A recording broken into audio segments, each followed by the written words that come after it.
Hello students, आज हम एक और C++ का प्रोग्राम देखेंगे। प्रोग्राम की स्टेटमेंट देखते हैं। Write a program that inputs base and height from the user. एक प्रोग्राम हमने लिखना है जो यूज़र से बेस और हाइट इनपुट के तौर पर ले। It calculates and display the area of a triangle by using the formula. और फिर हमने फार्मूले के तहत एरिया ऑफ ट्राइंगल हमने फाइंड करना है। इसका हम प्रोग्राम लिखेंगे। तो ये हमारे पास इसका प्रोग्राम है। इस प्रोग्राम को समझने की कोशिश करते हैं। सबसे पहले हमारे पास ये ऊपर वाली दो लाइंस हैं, हैश इंक्लूड iostream.h और हैश इंक्लूड conion.h। ये हमारे पास हमें पता है हमारी हेडर फाइल्स को ऐड करने के लिए हम प्री प्रोसेसर डायरेक्टिव्स इस्तेमाल करते हैं, जो ये दोनों हेडर फाइल्स को हमारे प्रोग्राम के अंदर ऐड करेंगे। ये हम बार बार पढ़ चुके हैं। नेक्स्ट हमारे पास वाइड मेन है, जिसे हम अपना मेन फंक्शन कहते हैं। उसके बाद हमारे प्रोग्राम की बॉडी स्टार्ट हो जाती है इन कर्ली ब्रेसेस से। तो प्रोग्राम की बॉडी के अंदर सबसे पहले हमारे पास ये क्लियर स्क्रीन का फंक्शन है। ये फंक्शन क्या करता है, ये हमने लास्ट प्रोग्राम के अंदर भी देखा था कि हमारी आउटपुट को डिस्प्ले होने से पहले हमारी स्क्रीन को क्लियर करने के लिए इस्तेमाल होता है। अब आगे से हमारा मेन प्रोग्राम स्टार्ट हो रहा है और आगे हमने लिखा है फ्लोट, बेस, हाइट, डबल और एरिया। इन दोनों लाइन बेसिकली हमने वेरिएबल्स को डिक्लेयर किया है। हमने 3 वेरिएबल्स लिए हैं। 2 वेरिएबल्स हमने लिए हैं बेस और हाइट के लिए, और एक वेरिएबल हमने लिया है एरिया का, क्योंकि आपको पता है एरिया का फार्मूला हमारे पास क्या होता है, base multiply by height multiply by 0.5। ये हमारे पास एरिया का फार्मूला, ये हमने नीचे भी लिखा है, वो आगे जाके हम डिस्कस करेंगे।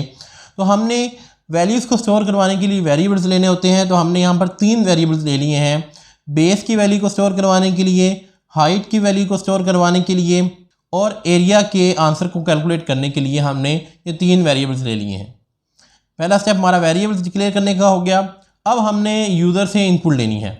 तो नेक्स्ट हमारे पास ये जो 4 लाइंस हैं, ये यूज़र से बेस और हाइट लेने के लिए हम इस्तेमाल कर रहे हैं। हमने प्रोग्राम के अंदर देखा था कि हमने यूज़र से बेस और हाइट लेनी है।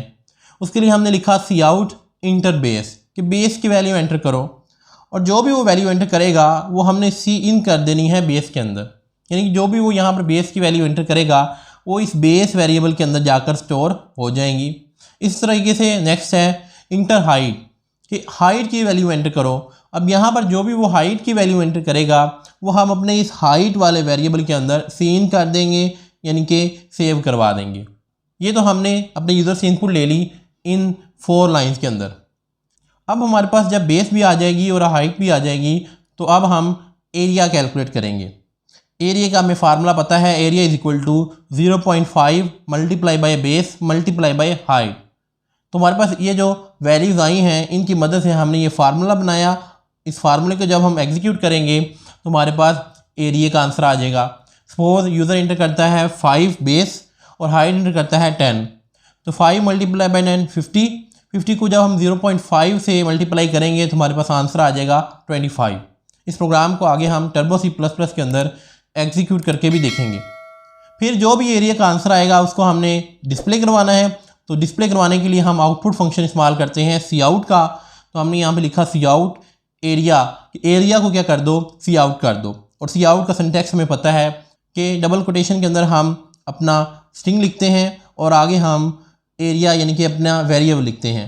तो यहाँ पर एरिया की जो भी वैल्यू होगी वो हमें सी आउट हो जाएगी, यानी स्क्रीन के ऊपर शो हो जाएगी। हम स्क्रीन के ऊपर अपनी जो आउटपुट है, जो एरिया है, उसको हम डिस्प्ले कर देंगे। गेट ch क्या है, ये हम पढ़ चुके हैं पहले, दोबारा बताने की ज़रूरत नहीं है। तो चलें इस प्रोग्राम को हम टर्बो C++ के अंदर एग्जीक्यूट करते हैं। तो ये मैंने अपने प्रोग्राम को टर्बो C++ के अंदर इम्पोर्ट कर लिया है। अब हम इसको रन करते हैं।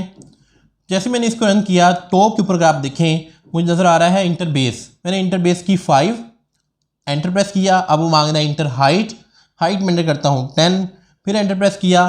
तो उसने उस फार्मूले को एग्जीक्यूट करने के बाद हमें आंसर दे दिया 25, और यही हमारा जो एक्चुअल आंसर है वो बनता है।